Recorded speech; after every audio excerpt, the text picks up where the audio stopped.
kanisa la wafikishwa mahakamani.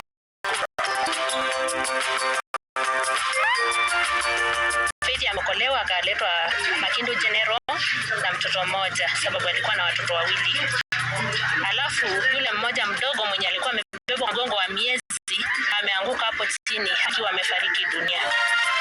Ndovu wa mtoto wa miezi 9 na kujeruhi watu wawili huko kaunti ya Makueni.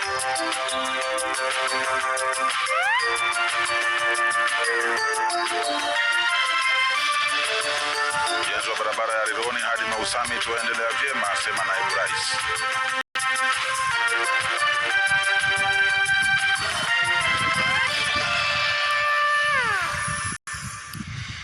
Karibu mtazamaji, na tuanze namba 47 ambapo washukiwa watatu kati ya 5 waliokamatwa kwa madai ya kuvamia mkutano ndani ya kanisa